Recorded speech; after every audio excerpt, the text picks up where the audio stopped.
Just a few weeks ago, this is what my home art studio looked like. It really reflected the level of despair and situational depression I was going through, where I lost my dream studio and store. Plus, I turned 60, my mom died a while back, a bunch of life stuff. I honestly didn't know if I would come out of it. The layers of my mom's stuff and the stuff from closing my business and moving, it was just too much. I made my first video of getting up the energy to just clean off one space, my sewing table, and that worked great. And then I had a little energy to tackle this big project table. It was a bigger effort, but I did it in a few days. And then I had my work table back, my project table where I could sit and think and work. Then a week later, I was ready to tackle this gross little area, just filled with a bunch of random stuff from everywhere. It was really feeling like too much for me. But since I had my workspace back and I could sit at my desk and think about the next step, I realized that whole wall there could have some big shelving on it, 6 foot high and 3 foot wide.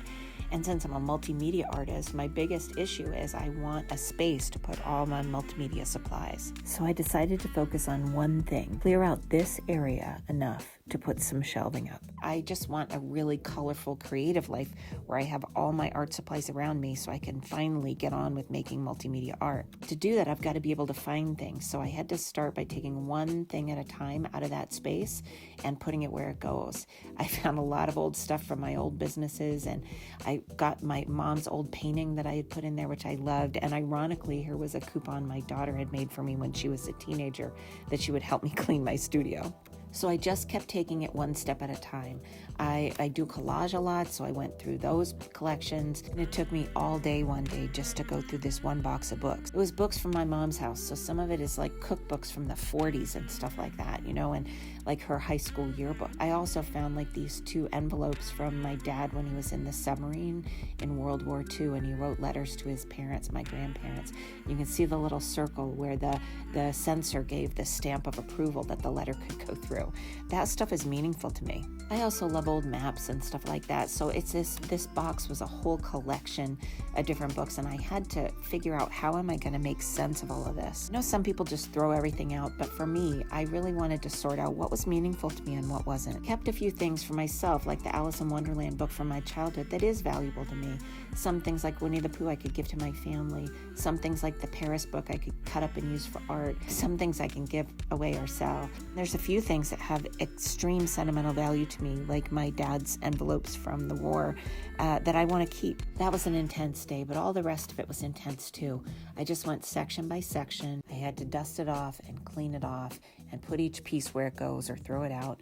And then, I live in Vermont, so there's, mice that want to just move into your house and take over everything. So it was not always a fun project. I just put on some good music and got my way through it the best I could. My goal was just get these shelves up. I just kept moving everything out of the way and cleaning everything there so that the shelves could go up. And I believed that if I could get my supplies up on the shelves, that I could start finding some space and some breathing room. I got these 2 shelving sections at Home Depot for, I think they were $79 a piece.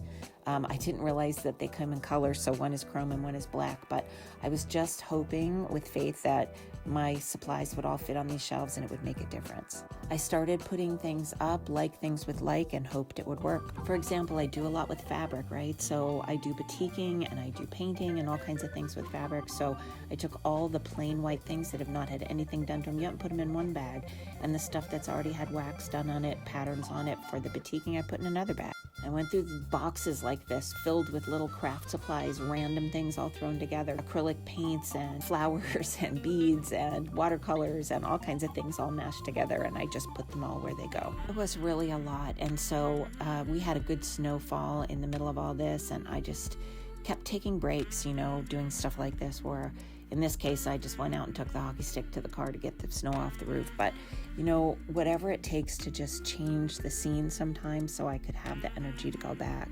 I mean, my mom died a while back, so some of these things that I'm dealing with are 100 years old. They're family mementos, or they're my brother's or sister's books, or in some cases, books that my dad had when he was a little kid. Like, I can't really just keep doing that like a robot. I have to give myself a break, eat good food, get a good night's sleep, go outside, get some fresh air, whenever you're doing decluttering stuff like this, it really takes heart and soul to go through this like a creative person at least.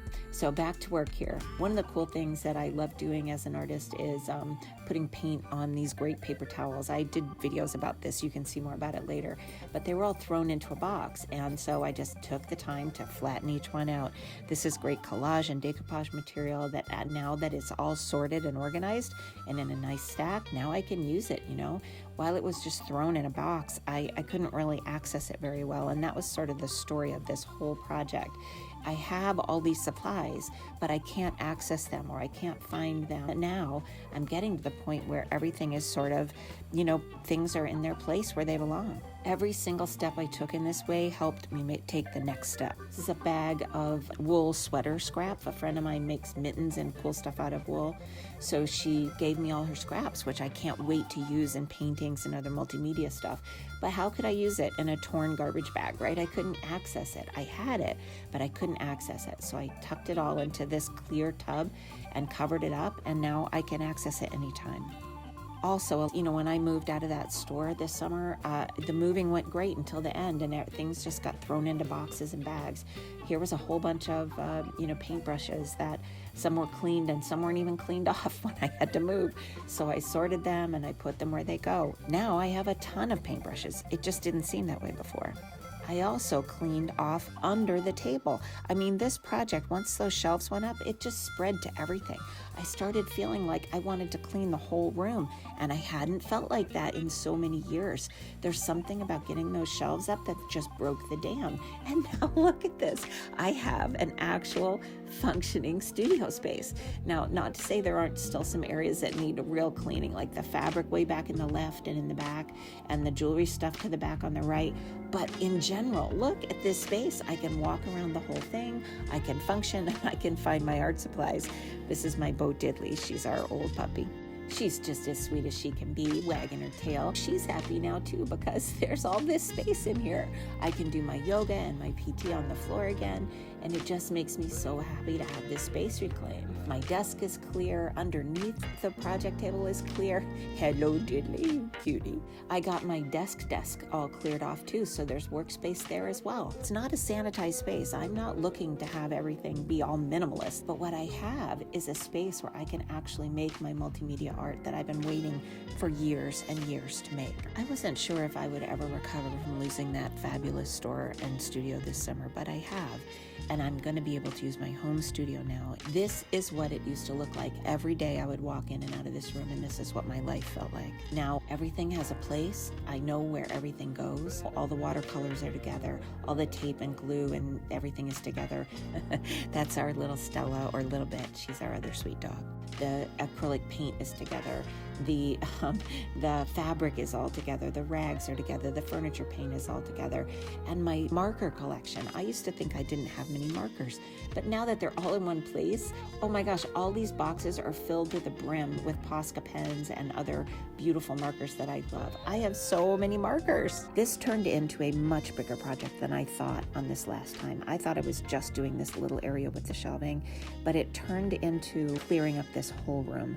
And I feel like I have finally come home to myself and can really start my art life here at home now, and I can't tell you how grateful I am. Thanks for all the encouragement that y'all have given me in the first two videos, and I hope that this inspires you to know that if you just do a little bit at a time, you may find a time come too for you where you burst through the old depressive part and you're ready to really create the new life and move forward.